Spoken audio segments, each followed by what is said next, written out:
ku manta ba, bidiyo namu na baya mun gina website tare da ku akan waya. Ta wanda mu ma karan kanmu irin wannan website din muke amfani da shi a yanzu kafin mu gama gina namu.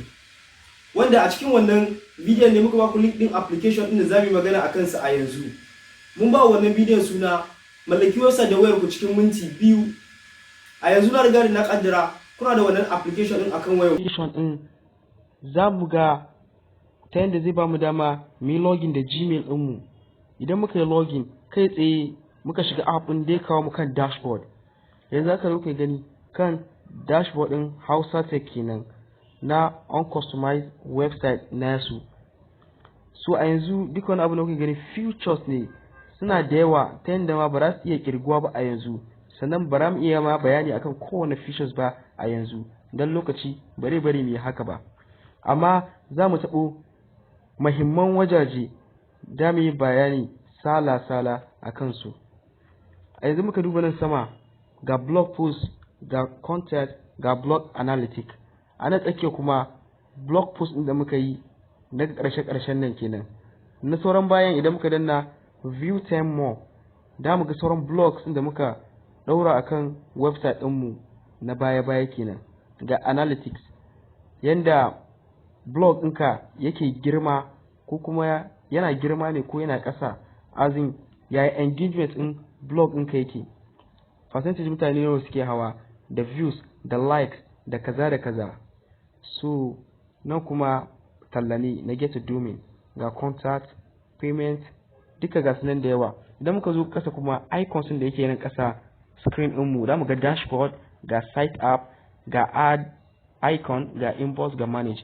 So mu shiga wannan site app ɗin, muka danna site app ɗin mu gashi nan site app ya buɗe. A sama an rubuta website, gashi kuma an rubuta published da wani ɗigo green a gefen shi. Wato yana nuna mana wannan website ɗinmu yana live kenan. Wato website ɗinmu yana sararin samaniya. Sannan ga icons a ƙasan shi ta yadda zamu iya edit ɗin website ɗinmu da zamu canza wayansu abubuwa da muke so mu canja. Ko mu share URL ta yadda zamu yi share link ɗin wannan website ɗinmu ɗin, ko kuma view da mu ga yadda website ɗinmu zai zama in mutane suka buɗe. Idan muka danna edit website, muka danna edit ɗin nan haka abin nan zai buɗe ya kai mu website ɗinmu ta yadda zamu samu mu iya canja header ɗin website ɗinmu, ko mu iya canja body ɗin website ɗinmu, ko kuma mu dan canja wani abu na footer website ɗinmu. Gashi nan yanzu website ɗin ya buɗe amma in edit form, wato da mu edit ɗin duk abin da muke so mu ƙara ko mu rage ko mu canja wani abu wanda bai yi ba ko da muke so mu canja. So abubuwa da yawa, features da yawa. Yanzu dan kuma baya in na zo ƙasa bari mu je ta yadda ake add in blog, saboda shine ma mafi muhimmin abu inda mutane za su gudanar da blog ɗinsu. So idan mu kuma kan dashboard ɗinmu, muka kuma kan dashboard sai mu zo sama mu danna blog post. Idan mun danna blog post, gaba ɗaya blog ɗin da muka taɓa sawa kan blog mu zai nuna ga sunan duka. Shi ka zo ƙasa sai ka danna create new post. Idan mun danna create new post a ƙasan waɗannan blogs ɗin da suke, zai kai mu ta yadda zamu rubuta sabon blog yadda zamu yaɗa shi akan blog ɗinmu a website ɗinmu yana. So in yi loading ya gama zamu gani duka yadda zamu yi typing ɗin duka wannan blog post ɗinmu, ta yadda zamu ɗora mutane su gani da za su samu dama su karanta, su yi like ko su yi share ko su yi comments ko ma dai me. So gashi ne add the title, duka nan inda mu sa rubutun blog post ɗinmu ne haka. Bari na yi copy in wani rubutu dama saboda yi saving time, bari na paste din shi. So in na paste din shi a nan, bari na paste din shi, ban na paste ba. Yau gashi na yi paste. In na yi paste in duka wannan blog yana ne labarai saboda ya yi saving time. So yanzu a nan sama ga wajen add title, nan add title ina ta yadda zamu sa blog header ɗinmu kenan. Usually blog header ga abin da muka tafa yana zuwa in bold ne, dai tick in bold saboda wajen yana ɗaukan kaman wajen header and blog kenan. Bari mu sa blog header, kun ga shi rubutun shi ma manya ne saboda dama header and blog ne wannan. Shi mu danna next a nan sama ta bangaren hannun damar mu saman waya, in muka danna next da mu je next phase. So ga post setting, da mu iya yanzu wannan rubutun kawai instantly mu danna save and publish, da ya publish lokaci ɗaya ya yada shi a blog mu. So amma akwai wani abu da muke so mu dan canja ko mu ƙara, muna so mu sa hoto a blog mu ta yadda zai fi janyo ra'ayin mutane idan sun ga hoto haka akan abin da mutum yake bayani. So mu shiga post setting, mun shiga post setting duka sauran features a suna features da yawa dai ba mu yanzu mafi abu da zamu yi, bari mu danna wannan upload cover image nan ta yadda zamu ɗaura hoto akan blog mu mi attach shi da blog saboda ya fi bada ma'ana haka. So mun danna upload cover, zaka iya ɗaukar hoto a lokacin ko kuma choose from device. Bari mu ɗauko hoton a cikin wayar mu, wato choose from device kenan. Hotuna ga sunan da yawa, bari na shiga all media na yi search. Sorry bai kamata kuna kallon wani hoto a nan ba ne ya kamata ya shiga haka. Ta yana da ɗauko hoto lokaci ɗaya, bari kawai ɗauko kowane hoto, bari na ɗauko wannan screenshots ɗin nan.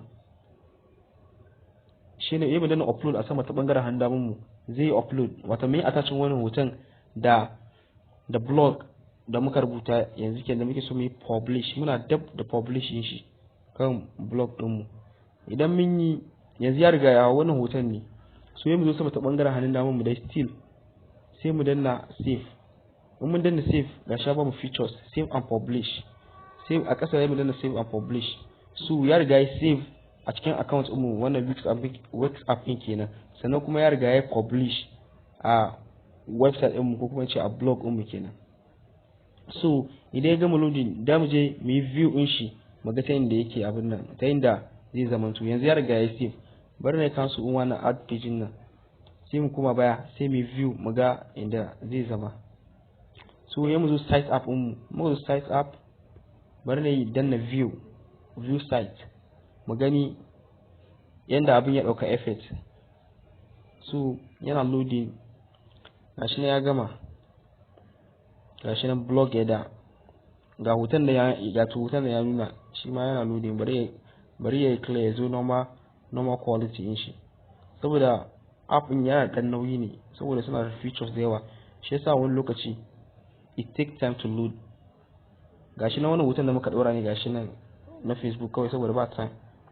Ga blog no kai tsaye ya kawo mu cikin blog din ne. Bari mu danna home, ina so ya nuno mana abin nan in ne. Gashi nan blog header 0 scene 0 comment 0 like, gashi nan a few seconds ago. A yanzu nan shi muka daura, wannan din na bayani wanda muka daura muku. So kuma mutum za ku iya zuwa duk blog da aka riga ka publish kuma still za a iya goge shi daga baya. Gashi nan mun zo nan wajen blog post, gashi nan a sama blog header 0 views 5 seconds ago muka post din shi. So mun danna wannan dot uku na gefen hannun daman shi, abin nan features din shi zai fito as in, sai mu zo mu yi delete din wannan post din. Da mu iya duplicate din shi, da mu iya revert to draft, gashi nan move to trash na karshe gaba daya mai jan rubutu. In mun danna zai delete din wannan blog din. So yanzu inda muka danna move to trash nan ya riga ya delete, wanda in mun koma website din mu ba za mu gani ba, sannan mutane ma an sahu yanzu ba za su gani ba saboda mun riga mun goge. So wannan muhimman abin da mu discuss a yanzu kenan.